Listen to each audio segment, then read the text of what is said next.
আসসালামু আলাইকুম। এটিএন বাংলা সংবাদে সবাইকে স্বাগত জানাচ্ছি নাবিলা রহমান। দেশের আরও ৩৪ জেলায় নতুন জেলা প্রশাসক নিয়োগ দিয়েছে অন্তর্বর্তীকালীন সরকার।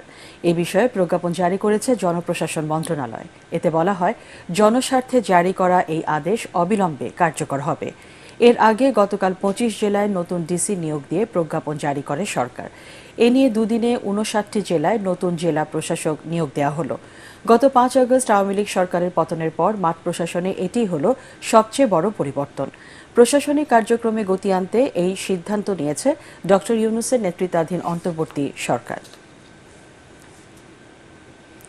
রাজধানীর রেসিডেন্সিয়াল মডেল কলেজের শিক্ষার্থী ফারহান ফায়াজের হত্যাকারীদের ফাঁসি চাইলেন মা ও বাবা। কোটা সংস্কার আন্দোলনে গত ১৮ জুলাই পুলিশের গুলিতে ধানমন্ডিতে ছেলে ফারহান ফায়াজ হত্যার ঘটনায় শেখ হাসিনা সহ ৩৪ জনের বিরুদ্ধে আন্তর্জাতিক অপরাধ ট্রাইব্যুনালে আবেদন করেছেন বাবা শহীদুল ইসলাম ভূঁইয়া। এতে অন্য আসামিরা হলেন ওবায়দুল কাদের, আনিসুল হক, ব্যারিস্টার ফজলে নূর তাপস, জাহাঙ্গীর কবির নানক, শেখ ফজলে শামস পরশ, ছাত্রলীগ সভাপতি সাদ্দাম হোসেন, সাধারণ সম্পাদক ওয়ালি আসিফ ইনান, পুলিশ কর্মকর্তা বিপ্লব কুমার সহ ৩৪ জন। তাদের বিরুদ্ধে হত্যা, গণহত্যা সহ মানবতা বিরোধী অপরাধের অভিযোগ আনা হয়েছে।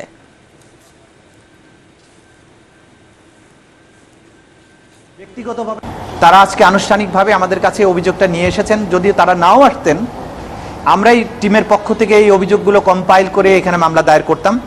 আমরা আপনাদের মাধ্যমে জাতিকে জানাতে চাই যে যারা এইভাবে ভিকটিম ফ্যামিলি আছেন তাদের তথ্যগুলো আমরা গ্রহণ করব।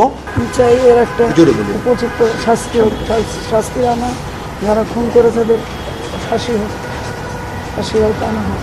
বৈষম্য বিরোধী ছাত্র আন্দোলনে আওয়ামী সন্ত্রাসী বাহিনী এবং পুলিশ বাহিনীর গুলিতে নির্মমভাবে শহীদ হয়। আমি সেই আমার একমাত্র ছেলের হত্যার বিচারের জন্য আমি আদালতের শরণাপন্ন হয়েছি। বৈষম্য বিরোধী ছাত্র আন্দোলন চলাকালে রংপুরে শিক্ষার্থী আবু সাইদ হত্যা মামলার আসামি পুলিশের এএসআই মোহাম্মদ আমির হোসেন ও কনস্টেবল সুজন চন্দ্র রায়কে ৪ দিনের রিমান্ডে নিয়েছে পুলিশ। সকালে রংপুর মেট্রোপলিটন ম্যাজিস্ট্রেট বিচারক মোহাম্মদ আসাদুজ্জামানের আদালতে তদন্ত কর্মকর্তা ৫ দিনের রিমান্ড আবেদন করেন। শুনানি শেষে ৪ দিন মঞ্জুর করেন আদালত। পরে পুলিশ ও সেনাবাহিনীর কড়া পাহারায় তাদের আদালত থেকে নিয়ে যায় police bureau of investigation PBI. Quota পদ্ধতি সংস্কার আন্দোলনে গত ১৬ জুলাই পুলিশের গুলিতে নিহত হন বেগম রোকেয়া বিশ্ববিদ্যালয়ের শিক্ষার্থী আবু সাইদ। এই ঘটনায় ১৮ August Rangpur metropolitan magistrate Tajhat আমলি আদালতে আবু সাইদের বড় ভাই রমজান আলী ১৬ জনের নামে এবং অজ্ঞাত ৩০ থেকে ৩৫ জনকে আসামি করে মামলা করেন। কনস্টেবল সুজন চন্দ্র এবং এএসআই আমির আলী তাদেরকে এই মামলা তদন্তকারী কর্মকর্তা ৫ দিনের রিমান্ড চেয়েছিলেন এবং বিজ্ঞ আদালত তাদের এই যে হত্যাকাণ্ডে জড়িত থাকার সপক্ষে সরাসরি ভিডিও দেখেছেন, তাদের বক্তব্য শ্রবণ করেছেন, পরে বিজ্ঞ আদালত ৪ দিনের রিমান্ড দিয়েছেন। বাংলাদেশ ও ভারতের সুসম্পর্ক বজায় থাকবে বলে আশা প্রকাশ করছেন অর্থ উপদেষ্টা ড সালেউদ্দিন আহমেদ। সচিবালয়ে ভারতীয় হাইকমিশনার প্রণয় ভার্মার সঙ্গে সাক্ষাৎ শেষে সাংবাদিকদের তিনি একথা বলেন। অর্থ উপদেষ্টা জানান, ভারতের সাথে কোনো প্রকল্প স্থগিত হয়নি। বিজ্ঞান প্রযুক্তি সহ বেশ কিছু বড় প্রকল্পে দেশটি বিনিয়োগের আগ্রহ দেখিয়েছে। তিনি বলেন, ভারত থেকে ৩ দফায় $৭৩৬ কোটি ঋণ পাবার কথা ছিল, যার মধ্যে $১৮০ কোটি পাওয়া গেছে। বাকিটাও বিভিন্ন প্রকল্পের জন্য ছাড় করার কথা জানিয়েছে দেশটি। শেখ হাসিনার অতীত ইতিহাস স্বার্থপরের মতো দেশ থেকে পালানো বলে মন্তব্য করেছেন বিএনপির সিনিয়র যুগ্ম মহাসচিব রুহুল কবির রিজভী। তিনি বলেন, বিগত ১৫ বছরে শেখ হাসিনা এত অন্যায়, অবিচার ও দুর্নীতি করেছে যে জনরোষ থেকে বাঁচতে তাকে দেশ ছেড়ে পালাতে হয়েছে। যাত্রাবাড়িতে ছাত্র জনতার গণ আন্দোলনে পুলিশের গুলিতে নিহত কয়েকটি পরিবারের সদস্যদের মাঝে দলের পক্ষ থেকে সহায়তা তুলে দিতে গিয়ে রিজভী এসব কথা বলেন। ডিসি নিয়োগ সহ বিভিন্ন প্রতিষ্ঠানের রদবদলে আবারও স্বৈরাচার শেখ হাসিনা সরকারের আস্থাভাজন ও সুবিধাভোগীদের পুনর্বাসন করা হচ্ছে বলে এ সময় অভিযোগ করেন বিএনপির এই মুখপাত্র।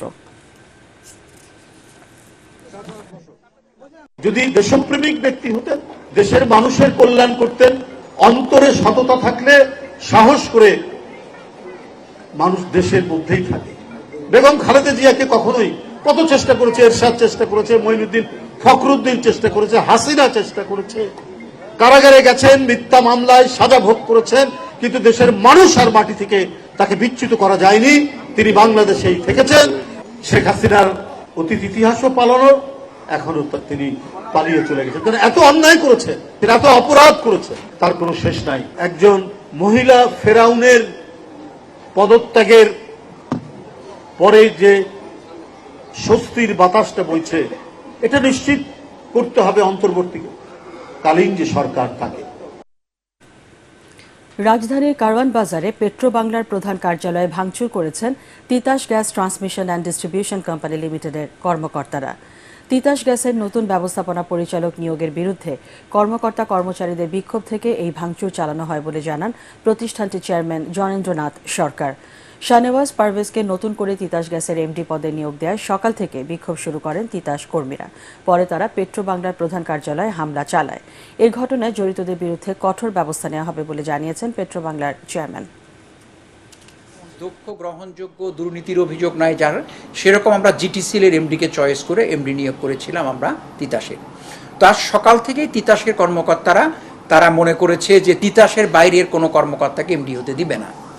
এটা নিয়ে তারা আমাদের সঙ্গে কথা বলতে পারতো, তাদের দাবি জানাতে পারতো, আমরা নিশ্চয়ই তাদের দাবিগুলো শুনে এটা নিষ্পত্তি করতে চাইতাম। কিন্তু সেটা না করে তারা আজকে পেট্রো বাংলায় চলে আসছে, চলে কিছু অনাকাঙ্ক্ষিত ঘটনা তৈরি করেছে। এটা আমাদের সিসিটিভি ক্যামেরা দেখছি। পেট্রো বাংলারও যদি 2-4 জন যুক্ত থাকে, বিকালের মধ্যে তাদের বিরুদ্ধে আমি বিভাগীয় ব্যবস্থা নিয়ে কঠিনে যাব। বৈষম্যহীন অডিট অ্যান্ড অ্যাকাউন্টস ডিপার্টমেন্ট নিশ্চিত করতে মহাসমাবেশ ও অবস্থান কর্মসূচি পালন করছে সারা দেশের অডিটর সুপার ও অ্যাকাউন্টস অফিসাররা। রাজধানীর সেগুনবাগিচায় সিজিএ ভবনের সামনে এই কর্মসূচি পালন করেন তারা। এ সময় অডিটর পদে 2 ধরনের গ্রেডে বিদ্যমান বেতন বৈষম্য নিরসনের জন্য হাইকোর্টের রায় এবং আইন উপদেষ্টা ডক্টর আসিফ নজরুলের মতামতের পরিপ্রেক্ষিতে অডিটর পদকে 2018-র 23 ডিসেম্বর থেকে 10ম গ্রেডে বাস্তবায়নের দাবি জানানো হয়। একই সাথে সুপার পদকে 10ম থেকে 9ম এবং অ্যাকাউন্টস অফিসারদের পদকে 9ম থেকে 10ম গ্রেডে বাস্তবায়নের দাবিও জানানো হয়। এর আগে গত 3 দিন ধরে এই অবস্থান কর্মসূচি পালন করে আসছে সারা দেশ থেকে আসা অডিটররা। পুরোপুরি বন্ধ হয়ে গেল বড়পুকুরিয়া তাপবিদ্যুৎ কেন্দ্রের উৎপাদন। সোমবার সন্ধ্যা 6:30টার দিকে যান্ত্রিক ত্রুটির কারণে তৃতীয় ইউনিটের উৎপাদন বন্ধ হয়ে যায়। বিদ্যুৎ কেন্দ্রটির 3টি ইউনিটের মধ্যে প্রথম ও দ্বিতীয় ইউনিট আগে থেকে বন্ধ থাকলেও সচল ছিল তৃতীয় ইউনিটটি। এবার সেটিও বন্ধ হয়ে গেল। এই ইউনিট থেকে প্রতিদিন 200 মেগাওয়াট বিদ্যুৎ জাতীয় গ্রিডে সরবরাহ করা হচ্ছিল। ইউনিটটিতে জ্বালানি তেল সরবরাহের হাইড্রোলিক অয়েল পাম্প নষ্ট হয়ে যাওয়ার কারণে উৎপাদন বন্ধ হয়ে গেছে বলে জানিয়েছে কর্তৃপক্ষ, যা ঠিক করতে 2 সপ্তাহ সময় লাগতে পারে। তৃতীয় ইউনিটের অপর পাম্পটিও দীর্ঘদিন ধরেই বন্ধ।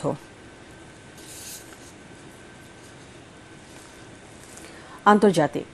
ভারতের উত্তর পূর্বাঞ্চলীয় মণিপুর রাজ্যের 3টি জেলায় অনির্দিষ্টকালের কারফিউ জারি করা হয়েছে। এসব এলাকায় সহিংসতা আবারও বৃদ্ধি পাওয়ায় এমন সিদ্ধান্ত নেওয়া হয়।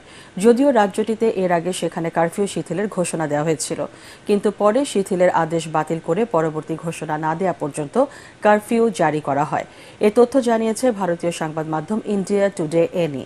এ প্রতিবেদনে বলা হয়েছে, বিরাজমান আইনশৃঙ্খলা পরিস্থিতির কারণে মণিপুরের থাওবাল, ইম্ফল পূর্ব ও ইম্ফল পশ্চিম জেলায় কারফিউ জারি করা হয়। পরবর্তী নির্দেশ না দেওয়া পর্যন্ত বাসিন্দাদের তাদের বাসস্থানের বাইরে চলাচলের উপর বিধি নিষেধ আরোপ করা হয়েছে। পরবর্তী সংবাদ দেখার আমন্ত্রণ জানিয়ে এখনকার মতো শেষ করছি। এটিএন বাংলা সংবাদ ইউটিউবে দেখতে ব্রাউজ করুন youtube/ATN Bangla News।